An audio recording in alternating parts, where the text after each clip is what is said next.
Welcome to Week in Review, this special celebration edition where we're going to examine about 175 innovations and inventions that literally are amazing and have changed the world.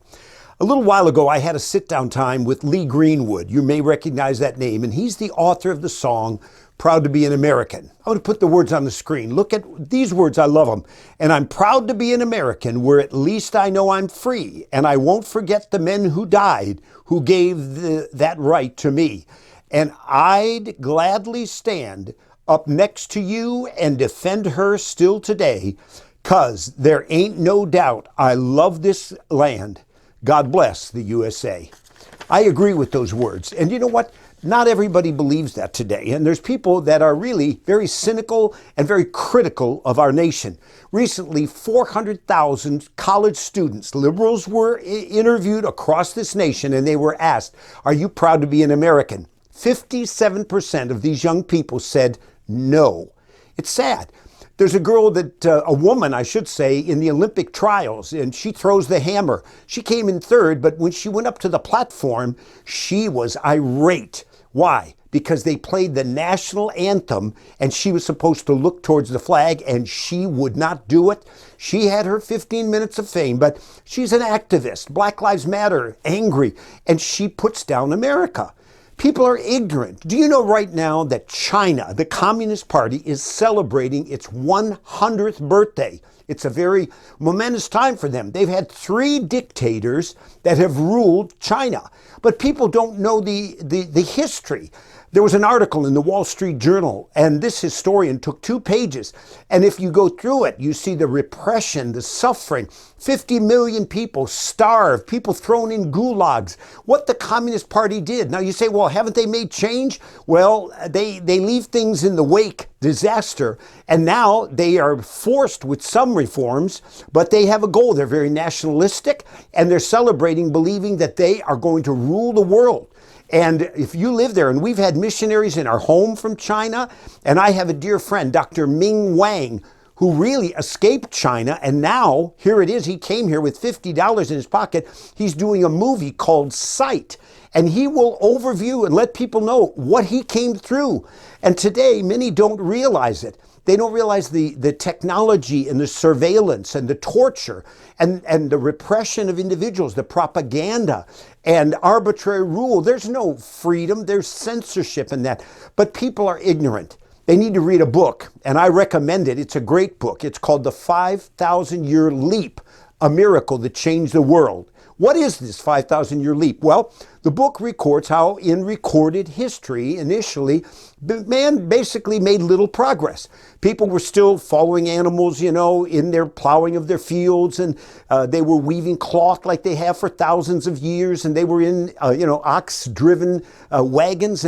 But then all of a sudden, a miracle. Something happened. What was it? Well, with Jamestown and Plymouth Rock, individuals came forth and they began to put forth the freedom principle, the principle of liberty, that instead of being governed by an oligarchy or a monarchy or tyranny, man should be free. Government should be of the people, by the people, and for the people. This was revolutionary. Well, it was institutionalized in our Constitution. And the amazing thing is, think about this, within about 200 years, after so little progress was being made, all of a sudden, man was on the moon.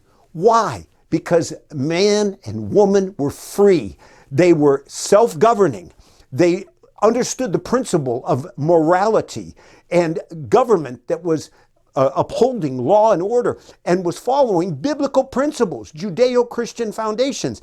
And so as a result of it, progress was made that literally has changed the world. People are ignorant of this, foolish, malcontents, bitter, cynical, whatever it is, but we need to know there have been phenomenal inventions and innovations that have come from this country. And we would say, and I say, God bless America. And as Abraham Lincoln told us, he said, America is the last best hope of the world. Do you know some of these inventions? We celebrate a birthday recently for our country. I'm going to go through some of the wonderful inventions and think, where would we be had it not been for God's blessing on this nation? In America, what have we had? Well, we've had free market economics that gives people freedom to be entrepreneurs and start their own businesses.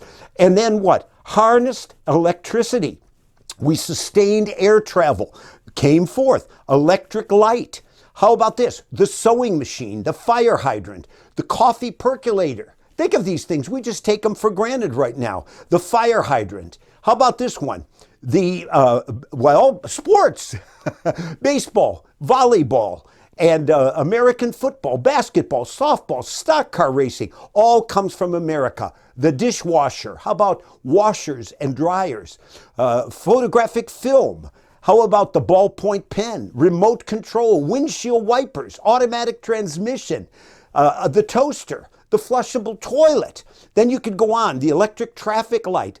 How about the hot dog and the hamburger? Yes, if you look the History Channel, they give you the wonderful origin, but that all came from America and God's blessing.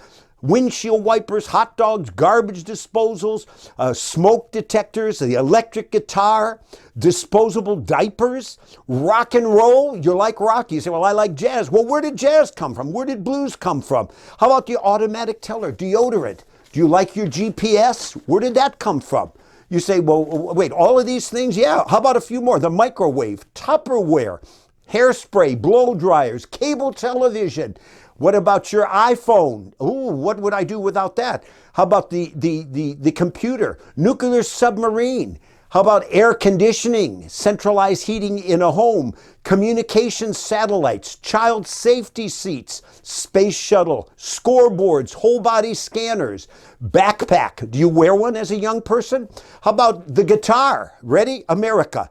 Gas and electric lawn mowers. I just cut my lawn this morning. Thank God for the improvements there. What about a few more things? Air conditioning. I mean, we could go on. I call your attention. Go to Charisma News. There's an article on there that literally surveys and records. It's a review of 175 inventions and innovations that come from this great country.